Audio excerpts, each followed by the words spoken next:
할렐루야. 감사합니다. 또 7월 한 달을 우리에게 첫 주로 또 열어주셨어요.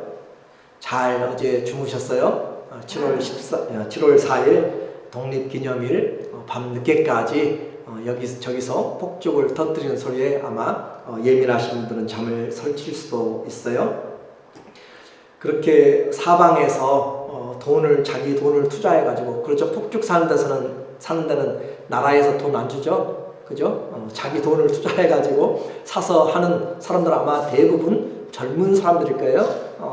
그러면은 한번 제가 생각을 해봤어요. 우리 젊은이들이 그것을 그렇게 밤 늦게까지 며칠 전부터 연습하고 돈 주고 사가지고 하는 그 젊은이들이 나라를 정말로 사랑하는 사람들일까? 라고 한번 생각을 해봤어요. 나라를 생각하는 것 너무 멀리 갔는지 몰라도 제 마음속에 한 가지 다행한 것은, 비록 그들이 자기 돈을 써가면서 하는데 그들이 우리에게 일깨워주는 것이 있어요. 오늘이 독립기념일이다 라고 하는 것은 그들의 쏘는 폭죽을 통해서 생각 안 할래야 안 할 수가 없어요. 왜 그래요? 여기저기서 들려오는 소리에 오늘 무슨 날이지? 새해인가? 아니지, 독립기념일이지라고 그렇게 우리에게 리마인드 시켜준단 말이에요. 우리에게 무언가 그 날을 기억시켜주는 그 일에 공헌을 하는 것을 통하여서 참 감사가 있었어요. 그래서 그런 것들도 감사하더라 라고 하는 생각을 해봅니다. 그리고 이제 우리에게 성령께서 주시는 말씀이 바로 이어지는 내용이, 나는 얼마나 교회를 사랑하는가 라고 하는 것으로 이렇게 이어져 나왔어요. 자, 부모를 사랑하고 가족을 사랑하면 고향의 집이 그리워요. 아내를 사랑하면 처갓집에 뭘 보고 절래요? 새말뚝을 보고도 절한다는 말은 농담이 아닌 것 같아요. 그러죠? 그만큼 사랑하면 거기에 관계된 모든 것이 다 귀해지고 사랑하게 돼요. 그런데 부모님이 안 계시는 고향집은 그립기는 하죠. 고향 산천. 지금도 생각하면 가을이면 코스모스가 피고 또 차가 지나가면 먼지가 나고 그런 시골이었지만, 그러나 그 간절함, 그리고 가야 될 이유는 부모님이 계시지 않으니까 많이 그렇게 크지 않습니다. 우리 각 가정이 스윗 홈이 될 수 있는 것은 그곳에 사랑하는 사람들이 있고 마음을 놓고 쉴 수가 있기 때문에 그렇습니다. 그래서 그 고향에 가는 생각만으로도 마음이 따뜻해지고 즐거워지고 행복해져요. 우리의 머릿속에는 벌써 내 고향 산천이 이미 와 있습니다. 그런데 오늘 성도들에게 교회는 어떤 장소인가 라고 하는 것이에요. 요즘은 교회에도 이와 같이 모여서 경배드리는 장소보다는 혼자 예배드리는 그런 공간이 예배의 장소가 되어지고 있는 그런 상황이 되었습니다. 어쩔 수 없을 때는 그것이 너무너무 감사한 것이에요. 그러나 그것이 우리의 예배의 대체는 아니라고 했어요. 우리의 본향 천국을 이 땅에서 보여주는 것이 바로 교회입니다. 그 부족하고 연약하지만 그러나 거기에 하나님의 나라를 바라보는 천국을, 그래서 교회에 와서는 우리가 이 세상을 찾는 것이 아니라 천국의 모습을 찾아야 되는 것이에요. 그리고 그것을 연습하는 것입니다. 그런 천국, 그런 교회인데 그리고 교회는 주님의 몸이라고 이야기를 했어요. 나는 그곳에서 함께 만날 영적인 사랑하는 가족들이 있는가? 나는 교회에 와서 기다리고 함께 보고 싶고 만나고 싶은 사랑하는 영적인 가족들을 기대하는가 라고 하는 것이에요. 오늘은 이 시편 84편을 통하여서 지속적으로 하나님 앞에 서는 훈련을 하고 있습니다. 하나님의 집을 떠날 수밖에 없는 상황들이 있어요. 살다 보면은 출장 갈 수도 있고 아플 수도 있고 다른 일들로 인해서 하나님 앞에 같이 공동체로 모일 수가 없는 그런 일들이 있습니다.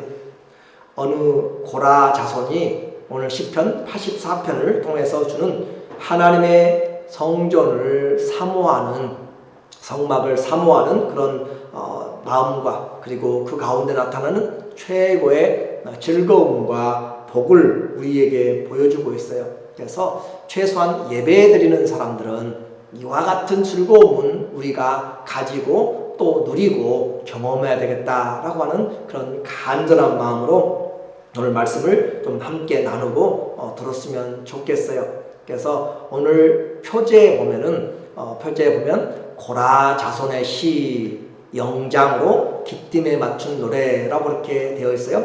84편 첫 위에 보면은 타이틀이라고도 그렇게 이야기하지만 원래 히브리어 성경은 이것이 1절입니다. 그러니까 이것은 1절부터 13절까지 이제 원래 히브리 성경에는 되어 있는 것이에요. 그래서 고라 자손의 시라고 하는 그 표제로 보통 이렇게 표제가 있으면은 그것은 누가 썼고 또 어떤 시대, 어떤 배경, 그리고 어떤 곡조로 노래를 부를 것인가. 시는 노래거든요. 노래이기 때문에 어떻게 부를 것인가 라고 하는 것을 나타내주는 그런 이 노래에 대한 정보예요. 고라 자손이 썼다는 것이고, 그리고 영장은 찬양의 디렉터입니다. 찬양의 지휘자에게 맞춰서 기쁨에, 아마 이것은 기쁜 곡조로 밝게 그렇게 했던 그런 이 노래의 그런 모습으로 우리에게 인포메이션을 주고 있어요. 그런데 여기 첫 번째 나타나는 고라 자손의 시라고 하는 것은 결코 자랑할 만한 그런 말이 아니고, 이스라엘 역사에 있어서 고라라고 이야기하면 수치스러운, 옛날에 우리 나라가 한일 합방되고 할 때 이완용이라고 하는 그런 사람의 이름은 나라를 팔아먹은 매국노라 그렇게 보여지고, 그리고 해방 후에도 친일파의 후예로 산다는 것은 아주 힘든 수치스러운 일이죠. 그와 같은 것이 바로 고라라고 하는 그 이름 안에 담겨 있습니다. 고라는 모세와 아론과 사촌지간이에요. 그러니까 아버지들이 형제죠. 할아버지가 같단 말이에요. 그래서 사촌지간인데 모세와 아론의 후예들은, 자손들은 제사장의 사역을 하나님이 직분을 주셨고, 이 고라 자손에게는 그 성막에서, 성전에서 봉사하는 성막 봉사자들로 하나님이 직분을 주시니까 이 고라가 같은 사촌인데, 자기는 제사장의 직분을 또 하나님이 모세와 아론을 통하여서 그렇게 말씀하시는 것, 그것에 대한 영적인 불만을 품고, 모세와 아론의 제사장 직분과 지도력에 불만을 품은 그 백성 중에서 250명의 족장들, 지도자들, 그 사람들을 모아가지고 반역을 일으켰던 것이 바로 고라가 바로 주동자가 된 고라의 반역 사건입니다. 그런데 하나님은 이것을 인간의 욕망과 교만으로 보시고 그 무리를 그냥 두면 안 되겠다, 그런 것이 있었고, 모세도 자기 자신이 잘나서 능력이 있어서 지금 하나님의 말씀을 대언하고 하는 것이 아니에요. 그는 정말 말이 우둔하고 서고 싶지 않았지만 하나님이 그에게 함께 하심으로 주님으로 말미암아 서고 있는데, 그래서 이것을, 이 사람들이 하나님께 거역하는 것은 보통 사람들과 같이 죽으면 안 됩니다 라고 그렇게 생각하고, 하나님이 이들을 땅을 벌려가지고 그들을 삼킴으로써 이것을 교훈하도록, 그렇게 해서 천벌이 하나님께로부터 임하는 그런 사건을 당하는 것이 바로 이 고라 사건입니다. 민수기 16장 32절에 보면 이제 하나님이 이들을 심판하시는 거예요. 땅이 그 입을 열어, 무서운 말이죠. 서 있는 땅이 문을 열어버렸다. 바로 그래서 그들과 그들의 집과 고라에게 속한 모든 사람과 그들의 재물을 삼킴에, 땅이 열어서 삼켜버렸던 거죠. 그들과 그의 모든 재물이 산처로 수올에 빠져, 이 수올이라고 하는 지하라고 하는 세계고, 또 죽음의 세상을 이야기할 때 수올이라고 이야기해요. 그래서 이 수올에 빠져 땅이 그 위에 다시 덮이니, 땅이 벌어졌다가 다시 덮여져 버리는, 땅이 무덤이 됐다가 다시 합쳐지는, 그들이 회중 가운데서 망하니라 라고 했고, 또 민수기 26장 10절에서는 두 번째 이제 가나안 땅에 들어가기 바로 전에 두 번째 인구조사를 하는데, 그때 곧 38년 40년 지나고 나서 다시 이 사건을 돌이켜서 그들에게 교육시키는 장면입니다. 그래서 26장 10절에 말하기를, 이 고라 사건을 이 모세가 이야기해요. 땅이 그 입을 벌려서 그 무리와 고라를 삼킴에 그들이 죽었고 당시에 불이 250명을 삼켜 징표가 되게 하였으나, 그런데 하나님은 은혜로우셔서 고라를 처벌하였지만 고라의 자손들, 고라 아버지의 죄는 아들의 죄가 아닙니다. 그러므로 하나님은 그렇게 연좌제로 물어가신 분이 아니세요. 그렇게 함으로써 고라의 아들들은 죽지 아니하였더라. 아마 고라의 자녀들은 그것에 아버지가 하는 일에 대해서 크게 관심이 또 관계가 없었던 것 같아요.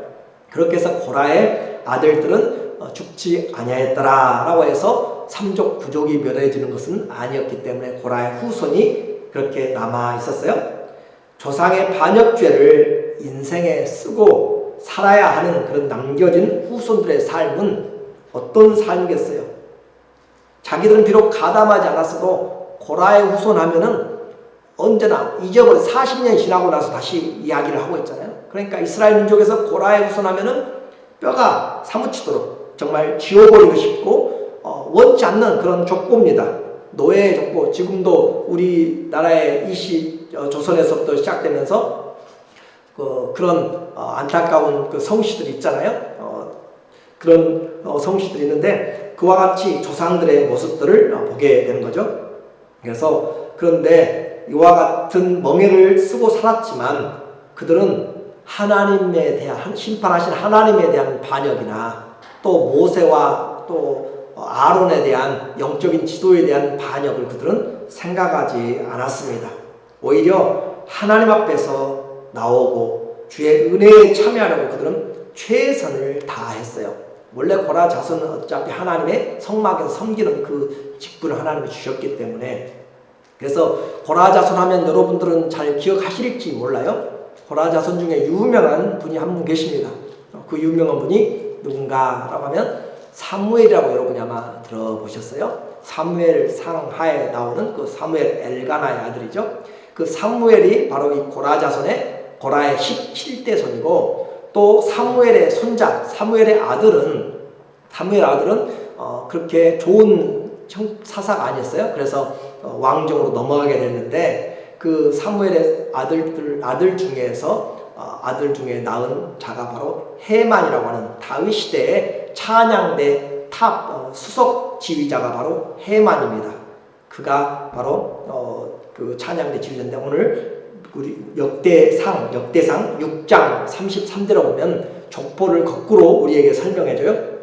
다윗 시대 때 찬양했던 그 직무를 행하는 자와 그의 아들들은 이러하니 그앗 자손 중에 헤만이니, 헤만은 고라의 19대 손, 제가 계산해가지고 써놓은 거예요. 19대 손이요 찬송하는 자라. 그는 요엘의 아들이요 요엘은 사무엘의 아들이다. 이 사무엘이 바로 마지막 사사라고 이렇게 이야기하고 정식적인 전문적인 선지자의 첫 번째 문을 열었던 바로 이 사무엘을 이야기합니다. 사무엘은 고라의 17대 손, 여기도 역시 제가 계산해서 쓰는 거고, 엘가나의 아들이요. 그렇게 해서 38절에 보면 고라의 아들이요, 고라는 이스라엘 아들이고 이스라엘은 그앗의 아들이요, 그앗은 레위의 아들이요, 레위는 이스라엘의 야곱의 아들이다 라고 그렇게 족보가 올라가요.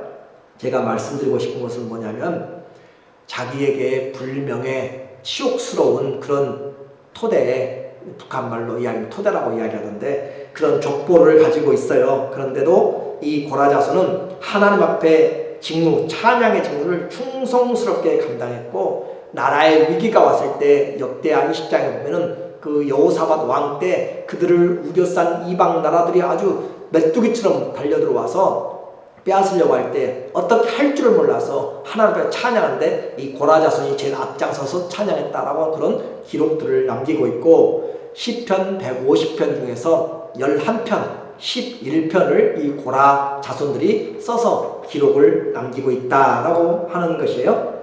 그렇기 때문에 그들은 실패한 조상의 죄를 잊어버리지 않았어요. 그들은 기억했어요. 그러나 거기에 빠져들지 않았습니다. 오히려 하나님의 은혜를 잊지 않고, 그래서 더 간절히 기도해요. 더 간절히 찬양하고 더 간절히 하나님 앞에 예배드려요. 그래서 그들에게 하나님을 섬기는 것은 나도 조상들과 같이 그 자리에서 끊어질 수 있었어요. 그렇죠? 세상 법 같으면은 3족을 멸하고 9족을 멸할 것이잖아요. 그 자리에서 고라가 망할 때 고라의 자손들 한꺼번에 다 땅이 입을 열어가지고 그렇게 죽을 수도 있었던 상황에서 하나님이 살려주신 것을 생각하면서, 그리고 직분도 그대로 주신 것을 생각해서 하나님을 섬길 수 있는 것이 얼마나 감사한지 그들은 이 상황들을 때에 따라서 잊지 않고 노래했어요. 여러분 중에 잘 기억하시는 이 시편은 바로 고라 자손이 지은 거예요. 시편 42편의 1절에 보면은 하나님이여 사슴이 시냇물을 찾기에 갈급함 같이 내 영혼이 주를 찾기에 갈급하나이다. 많이 들어보신 찬양이잖아요. 이 찬양을 바로 고라 자손이 썼어요. 내 영혼이 하나님 곧 살아계신 하나님을 갈망하니 내가 어느 때에 나가서 하나님의 얼굴을 배울까. 그들의 삶에서는 쉽지 않은 삶들이 있었을 거라고 우리는 분명히 생각이 들어요. 그렇지만 조상의 죄를 따르지 않고 하나님을 섬김으로써 예배자가 어떤 마음으로 하나님을 섬겨야 될 것인가, 오늘 내 마음은 어떤 마음으로 하나님을 섬기는가 라고 하는 예배자의 본을 보여주고 있는 바로 놀라운 시편을 그들이 기록하고 오늘 우리에게 하나님이 전해주고 있는 것이에요. 그래서 그들에게 있어서 하나님의 집은 모든 것이었습니다. 뭐라고요? 그들에게 있어서 하나님의 집은 모든 것이었다. 오늘 1절에 말하고 있어요. 오늘 본문 1절에 보면은 84편 1절에 만군의 여호와여 주의 장막이 어찌 그리 사랑스러운지요. 이 히브리어 원문에 보면은 마라고 해가지고 어찌 그리, 그 말이 제일 먼저 나와요. 얼마나 하나님의 집이 장막이 아름다운지요. 여러분 하나님의 교회를 한번 생각할 때 여러분이 어떻게 생각하세요? 이 사람은 지금 어떤 형편에서 하나님의 교회의 궁전에 여호와의 장막에 그렇게 잘 나가지 못할 형편이 되어 있어요. 아팠는지 떠나가 있는지 어떤 사건으로 묶여서 제약을 받았는지 알 수는 없지만 그럼에도 불구하고 그는 그 마음이 만군의 여호와여 주의 장막이 얼마나 그리 사랑스러운지요. 이 사랑스러운 것은 다른 말로 표현하면 얼마나 소중한지요 라고 이렇게 이야기해요. 왜 하나님의 집이 이 사람에게 소중해요? 하나님의 집이 여기는 장막이에요. 아직 성전이 아니에요. 장막, 텐트예요. 텐트. 길가에 텐트 쳐놓고 사는 사람들, 그건 그렇게 캠핑 갔다 할지라도 아무튼 그것은 많이 드러낼 볼만한 것이 아니에요. 그 장막에 금이 많아서 은이 많아서 사랑하고 사모하는 것이 아니에요. 여러분의 고향에 왜 그 집이 다른 으리으리한 집보다 여러분의 집이 더 가고 싶고 그리워요? 사랑하는 분이 계시기 때문에, 사랑하는 하나님이 계시기 때문에 주의 장막이 얼마나 아름다운지요 라고 이렇게 표현하고 있어요. 이것이 바로 하나님을 사랑하고 그것에 주님이 계시니까, 이 사랑한다는 것은 물이 끓다라고 하는 그런 단어에서 나왔어요. 젊은이들이 물이 끓듯이, 젊은이들이 사랑하고 열애할 때 불이 끓듯이, 불이 타오르듯이 그러잖아요. 물이 끓듯이 하나님을 얼마나 사랑하는지요. 오늘 이 자리에 또 집에서 예배 드리시는 사랑하는 성도님들, 우리는 주님을 얼마나 사랑한다고 생각하고 계세요? 얼마나 사랑하세요? 나는 교회를, 하나님의 집을 어떻게 생각하고 있습니까? 고라 자손이 장막을 사랑하는 것은 그냥 말로만이 아니고 몸에 병이 날 정도였어요. 2절에 보니까 2절에 내 영혼이 여호와의 궁정을 사모하여 쇠약하며, 나의 영혼이 하나님의, 이 눈만 뜨면 생각나는 것처럼 이 영혼에 아예 하나님의 장막이 박혀있다라고 하는 거잖아요. 영혼이 여호와의 궁정을 뜰입니다. 하나님의 뜰이에요. 코트예요. 하나님의 그 뜰을 사모하여 쇠약하며, 사모하여서 하나님의 그 집을 사모하여서, 이 사모한다는 단어가 얼굴이 아프면 창백해지고, 그렇죠? 실신한다는 그런 뜻이 있습니다. 그러니까 하나님의 집을 사모함으로 상사병이 걸릴 정도로 되어 있는 표현이 바로 여호와의 공정을 사모해서 얼굴이 창백해지고 그걸 보지 않으면 회복이 안 되는 거예요. 그리고 쇠약이 됐다라고 하는 단어는 끝나다, 멸망하다 그 말이에요. 그러니까 하나님의 집에 가지 않으면 죽을 것 같은 심정이 바로 하나님의 교회를 사모하는 이 사람의 마음이었다는 거죠. 오늘 우리는 하나님의 교회를 어떻게 생각하고 계세요? 저도 한번 많이 생각해 봤어요. 나는 이렇게 어떻게 하나님의 교회를 생각하는가 라고 이렇게 많이 저에게도 적용을 시켜봤어요. 정말 하나님의 앞에 그 사람이 오고 싶은 것은 뭐 때문에 오는 거예요? 하나님의 집이 저기 있으니까 그냥 우리 교회니까 한번 가보는 거예요? 그렇지 않잖아요. 하나님 앞에 하고 싶은 것이 있어요. 하고 싶은 것이. 하고 싶은 것이 바로 하나님의 얼굴을 보고 하나님 앞에 경배드리고 그 하나님부터 오는 은혜를 받기 위해서 오고 싶다라고 하는 것이에요. 이것이 오늘 그의 영혼에 새겨졌고 내 마음과 육체가 생존하신 하나님께 부르짖고 있습니다. 영혼이죠, 마음이죠, 육체, 전 인격이 하나님, 살아계신 하나님 앞에 부르짖고 있습니다 라고 그렇게 말씀을 하고 있습니다. 그가 반역자의 자손이기 때문에 후손이니까 그렇겠지만 생각한다면, 그러면 다른 족보 좋은 왕족들의 족보, 그 사람들은 어떻게 얼마나 사랑 안 해도 되는가요? 무엇이 진짜 복이에요? 고라 자손은 하나님의 집이 그들의 터전임과 또 하나님으로 사는 것이 인생임을 그들은 기도하면서 고백하고 있습니다. 3절의 표현이에요. 3절에 보니까 나의 왕, 나의 하나님, 만군의 여호와여. 왜 그렇게 가고 싶어요? 그곳에 누가 계세요? 나의 왕이 계십니다. 누가 계세요? 나의 하나님이 계십니다. 누가 계세요? 만군의 여호와가 그 집에 계시니까 우리가 이 고백 하나만 제대로 해도 하나님 앞에 예배 그냥 드릴 수 없어요. 내가 왕으로 사는 사람들이 얼마나 많아요. 지금도 왕이 아니라 내가 주인이라고 표현할게요. 내 육체가 생각이 주인이 돼가지고 살아가는 사람들이 얼마나 많냐고요. 그런데 이 사람에게는 예수님이, 이 사람에게는 하나님이 왕이셨습니다. 그리고 그분이 나의 하나님이세요. 다른 어떤 것이 아니라 그 하나님, 만군의 여호와여, 모든 것을 다스리시는 그 만군의 하나님이, 그의 하나님이 그곳에 계시고, 그래서 그는 그곳에 있는 그 미물, 하찮은 참새와 제비를 부러워할 정도예요. 주의 제단에서 얽혀져, 주의 제단에서 참새도 제 집을 얻고 제비도 새끼를 둘 보금자리를 얻었나이다. 그래요. 하나님의 집에서 미물인 참새들도 거기에 집을 짓고 살면서 날마다 하나님의 은택을 입고 살고, 제비도 그곳에서 새끼를 품고 또 기르면서 생육하고 있어요. 그건 무슨 말이에요? 하나님의 집, 곧 하나님이 계신 그곳에서, 그곳은 어떤 곳이에요? 하나님이 공급자가 되신 것이고, 그곳이 가장 안전한 곳이고, 그곳이 모든 문제의 해결이 곧 하나님이 계신 그 집이라는 것을 우리에게 고백해주고 있어요. 곧 축복의 근원이고 만 가지 문제의 해결이 바로 나의 왕, 나의 하나님, 만군의 여호와가 있는 그곳에서 새들도 집을 얻고 생육하고 번식하면서 하나님의 은택을 입는 모든 문제의 해결이 바로 하나님께 있음을 지금 우리에게 고백하고 있는 그 자리, 그래서 그 자리에 가고 싶은 것이 얼마나 큰지 모른다는 거죠. 우리는 하나님의 집이 이런 곳입니다. 하나님의 집에 오면 평안이 있어요.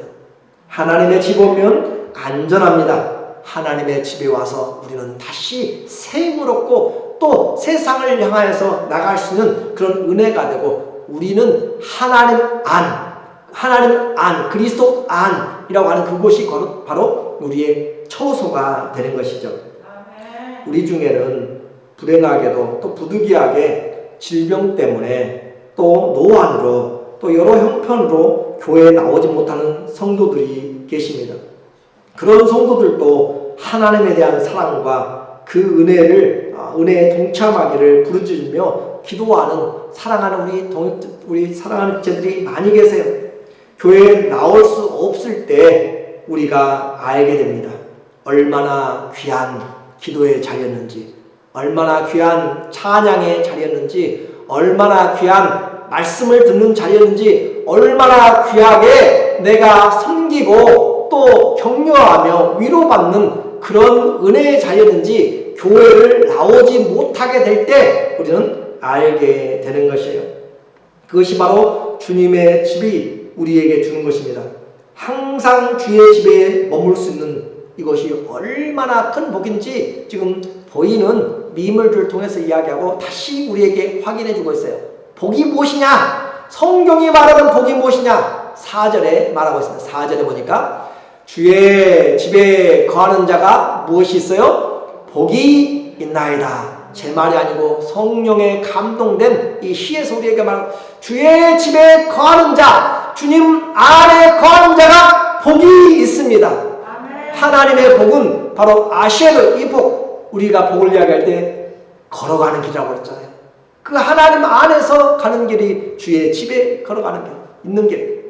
주의 집에 거하는 자 복이 있나이다. 저희가 항상 주를 찬송하리이다. 하나님의 집에 나오면 찬양이 있어요. 하나님의 집에 나오면 만민이 기도하는 집이에요. 하나님의 집에서 하나님께서 은혜를 베푸십니다. 주의 집, 온갖 은혜를 입는 곳이에요.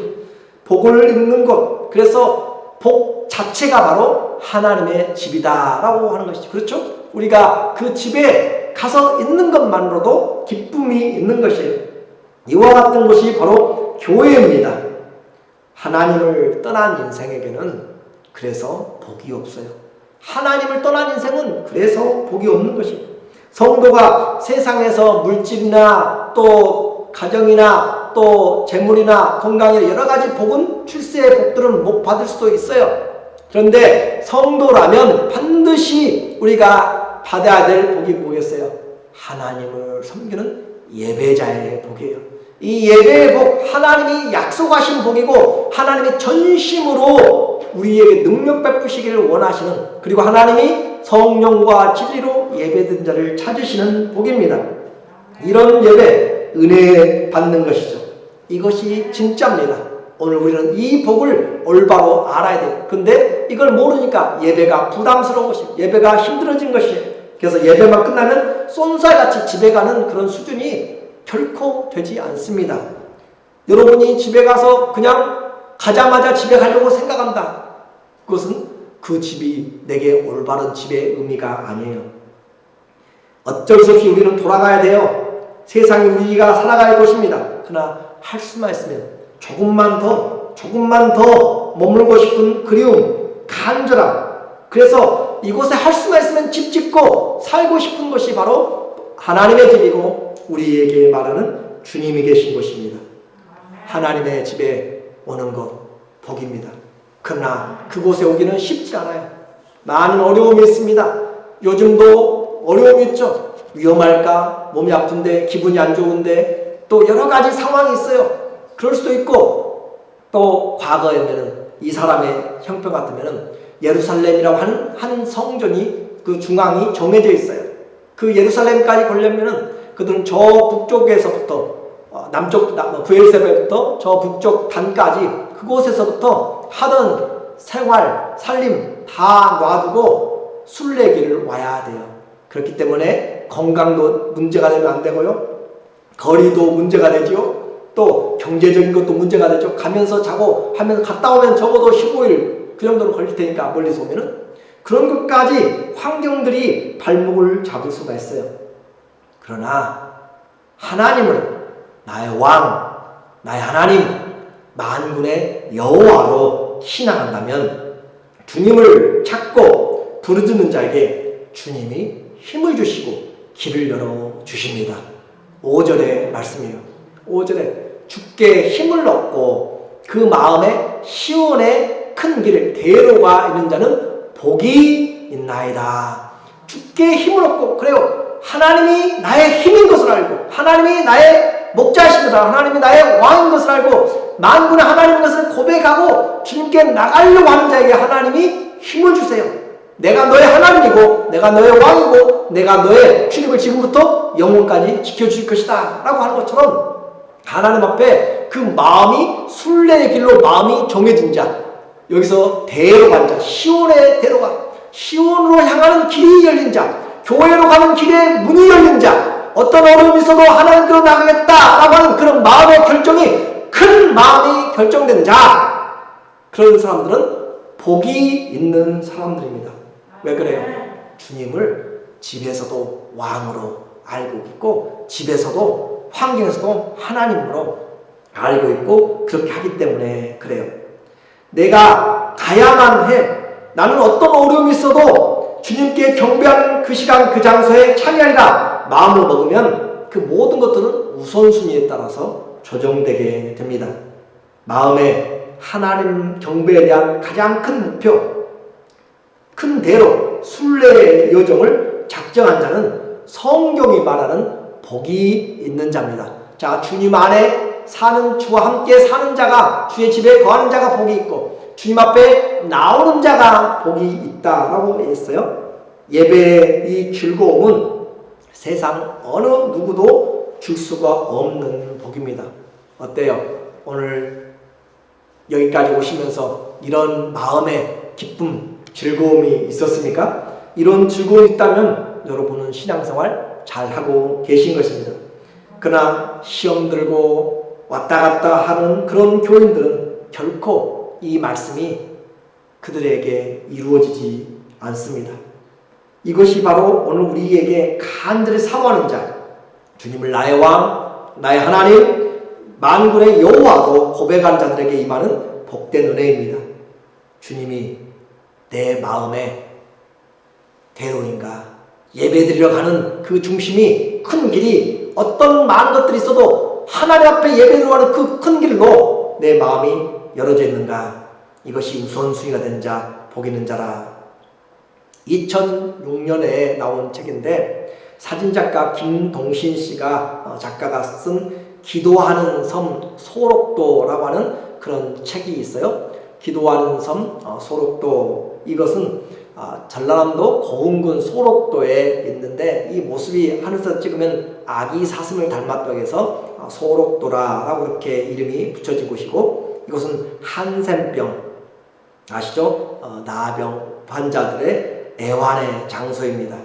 500~600명의 병력자들이 신앙으로 고통을 딛고 믿음으로 사는데, 이 책의 내용에 보면 예배당에서 이 사람은 이제 사진작가예요. 많은 글은 없습니다. 사진을 찍으면서 짤막짤막하게 설명을 하고 있는데 그것만으로도 얼마나 감격이 오는지 몰라요. 그래서 이와 같이 가서 이 사람은 그 소록도에 사는 사람들의 삶을 한번 사진으로 기록으로 남기고 있어요. 예배당 소리가 시작하는 것이 새벽 2시입니다. 보통 새벽 2시 30분에 보통 기도 소리가 이렇게 나기 시작한다 라고 하는 것이고, 매일 3시 30분에 찬양대 찬양으로 예배가 시작됩니다. 새벽 3시 30분에 찬양대 찬양으로 예배가 새벽 기도가 시작돼요. 어느 어르신은 팔도 없고 다리도 없으신 어르신이 비가 주적주적 내리는데 교회 예배당 안으로 기어서 들어오셨다. 누군가 데려다 주셨겠지 생각했다. 그런데 예배를 마치고 돌아가는 장면을 보았는데 또 기어서 밖으로 나가 집으로 향하고 계신 어르신에게 질문을 했습니다. 비가 이렇게 내리고 땅바닥은 진흙으로 질척거리는데 이렇게 기어서 교회에 오시고 또 집까지 기어서 가세요. 힘 안 드세요? 라고 질문을 했습니다. 그 어르신의 대답은 하나님 만나러 교회에 오는 것이고 기도하러 오는데 왜 힘이 드냐고 즐겁고 기쁘다고 말하며 찬송하면서 그 길을 갔습니다 라고 그렇게 표현하고 있어요. 망치로 머리를 맞는 것 같지 않으세요? 무엇인가 속에서 밀려오지 않으세요? 손과 발이 없어서 팔꿈치로 무릎으로 기어서 새벽에 기도에 나오는 그분은 중한 질병에 걸렸기 때문에 나오는 건가요? 아까 말한 것처럼 고라자손은 그의 조상이 반역죄를 썼기 때문에 그렇게 간절히 주님 앞에 찾아야만 하나님의 예배를 받아준가요? 아니면 사지가 멀쩡한 우리는 하나님 앞에 대강대강 예배 드려도 하나님이 조상이 좋으니까 아니면 다른 특별한 문제가 없으니까 그냥 우리 예배 받아주는가요? 우리 예배가 무엇인지 한번 생각해 봅니다. 왜 교회에 옵니까? 아니면 또 왜 안 오세요? 우리는 한센병이 아니니까 대충 예배드려도 되고, 말씀드린 것처럼 그들은 몸에 불치병을 가졌으니까 간절히 기도 드려야만 되는 그런 것은 아니잖아요. 문제는 뭐였어요? 하나님을 얼마나 사랑하느냐에 달려 있습니다. 그 사람들은 할 일이 없을까요? 아니요. 거기도 생활이 있습니다. 주어진 일과 생활이 있어요. 다시 말씀드리지만 문제는 우선순위입니다. 고라의 자손과 소록도의 분은 알고 있고 믿고 있습니다. 무엇이 성경의 복인지. 우리에게 사지가 멀쩡하다고 복이라고 이야기하였고 내 마음대로 가고 싶은데 다 간다고 그렇게 복이라고 하지 않습니다. 이 사람의 인터뷰는 또 나와요. 그래 새벽 2시 반부터 나와서 기도하고 가는 사람 도대체 뭘 기도하는가? 여기까지 와가지고 주님 이 병이 낫게 달라고 그렇게 기도하는가? 기적이 나타나서 그렇게. 아니요. 이제까지 기도해도 그 속에서 기적적으로 나와가지고 치유대가 나간 사람은 그렇게 손가락 꼽아요. 그럼 뭘 그렇게 기도하는가? 라고 그렇게 물어보았더니 나라를 위해서 기도합니다. 라고 그렇게 이야기해요. 소록대에 갇힌 그분들이 무엇이 급하고 무엇이 바라고 있어서 나라를 위해서 기도해요? 그래서 이 사람은 그 성을 기도하는 섬이다 라고 쓰고 있어요. 기도 무대라고 쓰고 있어요. 오늘 우리는 어떻게 기도하고 있어요? 오늘 어떻게 우리는 예배하고 있냐고. 주님은 우리에게 다시 한번, 아니 저에게 이야기하는 것 같아요. 하나님 앞에 무엇이 복인지 6절에 또 말하고 있어요. 6절에 보니까 저희는 눈물 골짜기로 지나갈 때 그곳에 많은 샘이 있을 것이며 이른 비가 복을 채워주나이다. 우리에게는 은택이 내리나이다 라고 했는데 개역개정에는 이른 비가 복이다 라고 이렇게 번역했어요. 저희 시온의 대로가 있다고 해가지고 그 길이 쉬운 것이 아니란 말이에요. 그 길에는 뭐가 있어요? 눈물의 골짜기입니다. 사망의 음침한 골짜기도 될 수 있고요. 도둑도 만나고 또 짐승들도 만날 수 있고 아플 수도 있고 정말 힘들고 어려운 그런 물이 없을 수도 있는 눈물의 골짜기로 지나가는데, 그런데 그 지나가는 길에 어려운 눈물의 골짜기, 사망의 음침한 골짜기인데도 하나님이 베풀어 주신 은혜가 있어요.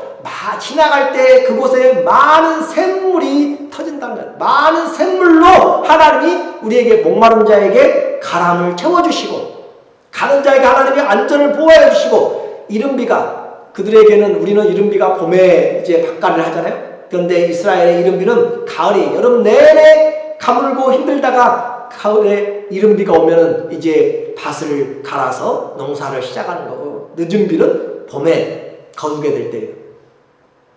하나님이 눈물의 골짜기, 이걸 영어 성경이나 또 헬라 성경은 바카라고 했어요. 바카. 그런 눈물의 골짜기, 우리 삶의 어려운 환경들을 그 가운데서 힘들고 어려운데 주님 앞에 나오니까 천지를 지으신 하나님께서 눈물의 골짜기 가운데서 때를 따라 은혜의 샘을 열어주시고 치료의 샘을 열어주시고 지혜와 공급의 샘물을 터뜨려 주셔서 우리 메마른 인생에, 내 메마른 삶에, 갈라진 인생에 필요한 이른 비와 늦은 창마비를 내려주신 것을 오늘 경험하고 있다.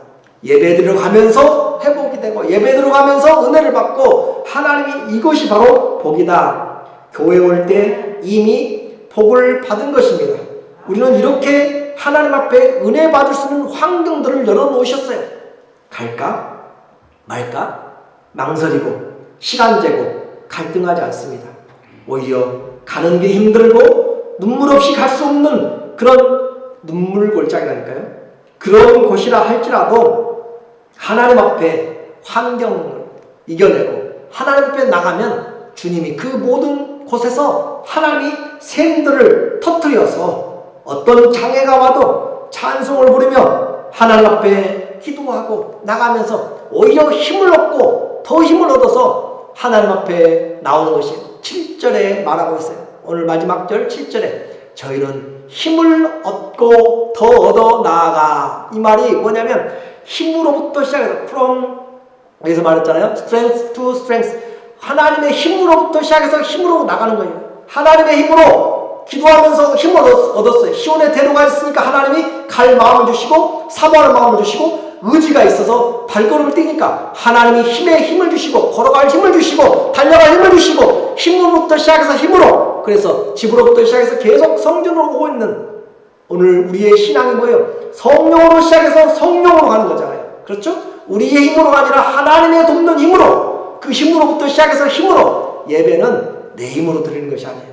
하나님 앞에 예배 드리면 성령으로부터 시작해서 성령으로, 하나님의 공급하신 은혜로부터 시작해서 은혜로. 이것이 바로 저희는 힘을 얻고 더 얻어 나아가 시온에서 누구 앞에 서는 거예요? 하나님 앞에 각각 나타나리이다. 자기만 은혜 있는 것이 아니에요. 여기 오고 있는 한 사람 한 사람 각자 주님 앞에 나오기로 한 사람들 하나님 앞에 각기 나타나리이다. 각자 나타내다. 모든 사람이 각각 나타나리이다. 예배는 지체들이 모여지는 것이에요. 하나님 앞에 이렇게 모여서 예배드리는 것. 왜 그렇게 가야 되는 것이에요? 하나님이 바로 그곳에 계시고 우리의 삶의 목적이 그분을 경외하는 것이기 때문에, 성도가 가야 할 곳이 하나님 앞이기 때문에 그렇습니다. 성도가 해야 될 일이 하나님 앞에서 경배드리는 것이기 때문에 그렇습니다. 이것이 복이라고 이야기하나요? 각자가 받을 은혜의 복입니다. 어렵지만 시온에 데려가 있는 사람들, 바쁜 가운데서도 마음을 쏟는 사람, 이것이 성도들의 예배하는 즐거움이잖아요. 시편 100편 2절에 보니까 기쁨으로 여호와를 섬기며 노래하면서 그 앞에 나아갈지다. 그래요. 하나님 앞에 예배 드리는 것은 기쁨이에요. 근데 사단이 이것을 다 빼앗아가버렸어요. 요즘 교회 오면서 기뻐 찬송하는 사람이 얼마나 되고, 교회 오면서 마음이 들뜬 사람이 얼마나 되고, 정말 마음에 교회 오지 못해가지고 상사병이 나고 페인되고 그 페인트되 그렇게 자기 자신이 실족되기까지 그렇게 얼굴이 창백하게 되고 넘어질 정도, 실신할 정도까지 되는 사람이 얼마나 있냐는 거죠. 여호와가 우리 하나님이신 줄을 너희는 알지어다. 그는 우리를 지으신 분이요 우리는 그의 것이니 그의 백성이요 그의 기르시는 양이로다. 우리는 이것이 우리만 예배의 즐거움이 아니라 우리의 자녀손들에게도 예배하는 즐거움이 무엇인지를 가르쳐줘야 돼. 그러려면 여러분이 즐거움이 있어야 돼요. 아이고 오늘도 교회 가야 되겠네, 또 가야 되겠네 라고 생각하면 자녀들이 뭘 보겠어요? 교회 가기 저렇게 힘든데, 연세 들어서도 직분도 가지고 계셔도 저렇게 힘든데 일찌감치 포기하잖아요. 제가 시작하면서 말씀드렸어요. 젊은이들이 폭죽 터뜨린다고 애국자가 아니에요. 그런데 그들이 무엇인가를 우리에게, 이 날이 무엇인가를 기억시켜줘요. 우리 부모님은 우리 성도들이 왜 교회 나와야 돼요? 형편도 안 좋은데 왜 교회 나와야 돼요? 우리는 교회 나온다고 다 믿음이 안 좋다는 보장 아니에요. 그렇지만 한 가지 공헌을 해요. 오늘이 주일이구나. 가족들 아무도 기억하지 않아요. 그런데 오늘도 준비하고 옷을 단정하야겠고 하나님 앞에 시간을 맞춰서 미리미리 준비하고 나오는 걸 통해서 우리는 증인의 삶을 살고 있는 것이에요. 꼭 내가 가서 입술로만 예수 믿으라고 하지 않아도 내 삶이 주님 앞에 예배자의 삶을 사는 거예요. 4절에 보니까 감사함으로 그의 문에 들어가며 찬송함으로 그의 궁전에 들어가서 그에게 감사하고 그의 이름을 송축할지라. 자, 예배는 이와 같이 즐거움이고, 왜 그래요? 우리 하나님이 복의 근원이 되시고 그 하나님께로부터 오는 영원의 기쁨이 있고 하나님 공급하신 은혜가 있어요. 하나님 앞에서 제비도 참새도 다 필요한 것들을 얻는다니까요. 생육에 필요한 것들을 안전과 공급을 다 얻게 만든 것이 하나님이 주시는 은혜다라고 하는 것이에요. 결론입니다. 고라자손은 저주의 불명예를 가지고 살았어요. 그러나 결코 그 한계에 얽매이지 않았고 오히려 하나님을 전심으로 살아가는 것을 자녀들에게 가르치고 또 가르쳤을 거예요. 다시는 배반하지 말자. 하나님을 섬길 수 있음이 얼마나 복된 것임을 그들은 뼈저리게 알았고 하나님 앞에 나오는 것이 인생임을 알았습니다. 참 예배는 그냥 얻어지는 것이 아니에요. 그냥 대강 예배드린다고 은혜 받는 것이 아니에요.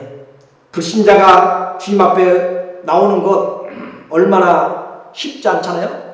나오는 것만 해도 복이에요. 그러나 오늘 성도된 우리는 어떤 모습으로 나오고 있습니까? 그냥 드려지는 예배에는 감격도 없고요, 내게 고난도 없고요, 변화도 없습니다.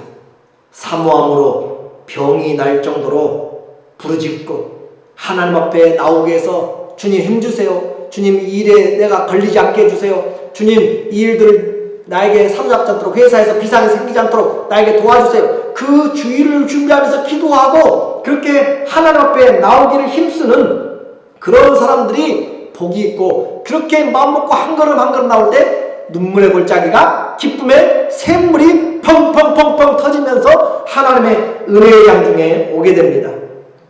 각기 나타나게 돼요. 오늘 우리의 예배 고라자손과 크게 다르지 않습니다. 예배드린 것은 똑같아요.